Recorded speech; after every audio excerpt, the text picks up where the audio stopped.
Welcome to this explainer. Today, we're diving into something super exciting, and we're going to demystify how you can easily, and most importantly securely, run powerful OpenAI models right on your own hardware today.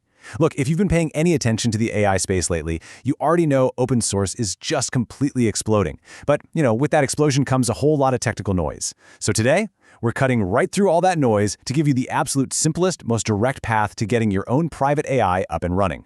Oh, and the best part? Zero monthly fees. So here is our roadmap for today. First up, we're covering why you'd even want to run AI locally. Then we'll talk about the magic of quantization, followed by simple hardware requirements, essential software tools, and finally, connecting code agents. Let's just jump right in. All right, part one, why run AI locally? Because, well, we have to address a massive hurdle in modern AI right out of the gate, data privacy and recurring API costs.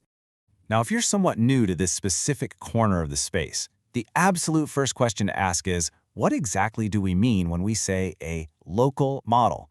I mean, there's just so much jargon flying around right now, right?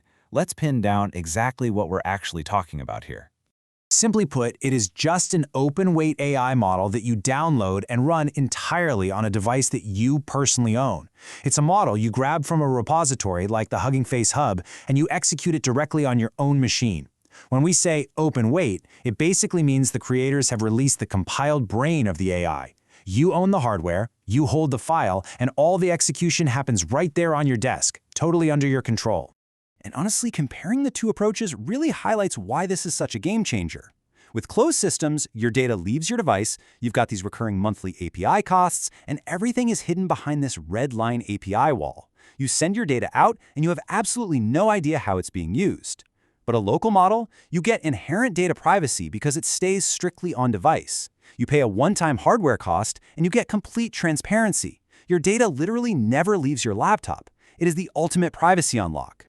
Moving on to part two, the magic of quantization. Now, you might be thinking you need like a liquid-cooled server farm in your living room to run these things, but that brings us to the absolute magic of quantization. Get this. This is the crucial point. Massive, state-of-the-art models, like GLM 5.2, can literally be shrunk from a staggering 1.5 terabytes, all the way down to just 217 gigabytes. Researchers use this incredible technique called dynamic quantization. It's almost like taking a massive, uncompressed video file and turning it into a lightweight MP4, but, for artificial intelligence. Now, you'd naturally assume that shrinking an AI's brain by 86% would make it spit out total gibberish, right? Well, actually, researchers have proven it only gets about 14% less capable. The open source community figured out how to just toss out the least important parts of the neural network, which preserves its core intelligence while drastically reducing its footprint. It's brilliant. Okay, part three, simple hardware requirements. Let's see how this unbelievable compression translates into the actual physical gear you need. Because MacBooks share the exact same memory pool between the CPU and GPU, if you've got a standard Apple MacBook with 32 to 64 gigabytes of unified memory, you can load massive 20 to 40 billion parameter models straight into memory. But hey, don't worry if you're on a Windows or Linux PC. With just 10 gigabytes of combined RAM and VRAM, you can comfortably run highly optimized models, like Qwen 3.6. These are compressed down to a 1-bit dynamic quantization format. That basically means they are squeezed to their absolute smallest size, but they still deliver blazing fast, fantastic results. And listen, if you're feeling a bit intimidated by the idea of setting all this up, experts from teams like Hugging Face stress that you absolutely do not need deep technical skills to do this today. Seriously, a few months ago, you had to navigate complex command lines, but today, the whole experience is transformed. It is practically plug and play. Which brings us perfectly to part four, essential software tools. Let's look at the actual programs that make navigating this whole ecosystem a total breeze for beginners. The community has built some incredible and completely free tools for this. If you want an experience that looks and feels exactly like a polished web app, LM Studio is your best friend. It's basically a web browser for AI. Behind the scenes, engines like Llama.cpp and Llama.app do all the heavy lifting to make the text generation lightning fast. And tools like Unsloth help developers create those highly compressed GGUF model files we were talking about earlier. Getting your local AI running is literally just a simple three-step process. Step 1, you download a GGUF or MLX quantized model file. Look for MLX if you're on a Mac or GGUF for a PC.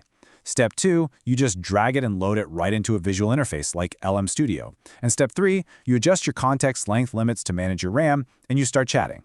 That's it. You are now chatting with a localized brain. All right, the final piece. Part 5, connecting code agents. Chatting is great and all, but let's explore how you can take these local models and turn them into your own private, autonomous software developers. By using specialized software called coding harnesses, you can connect your local model directly to an automated coding assistant. You've got tools like Pi, which has this beautifully minimal, sharp, iterative workflow. Then there's OpenCode and OpenClaw if you want a richer UI with easy /commands. You can even connect tools like Claude Code via Hugging Face inference endpoints. The whole ecosystem is just brilliantly flexible right now. Think about what this actually means. Your local AI can analyze, debug, and write code for your most sensitive, private code repositories without sending a single byte of data to cloud APIs. You can point an AI at your highly confidential source code, let it find bugs, let it write features, all with the absolute cryptographic certainty that your intellectual property isn't being scraped by some third-party server. So, I'm going to leave you with this question. Now that you have the knowledge to ensure total data privacy with 0 monthly fees, what vulnerable, private data tasks will you finally unlock? What incredible new projects are you going to start building today? Look, the barrier to entry has completely vanished. The hardware requirements are surprisingly reasonable, and the privacy benefits, unmatched. The local AI revolution is literally sitting right there on your desk, just waiting for you to download it.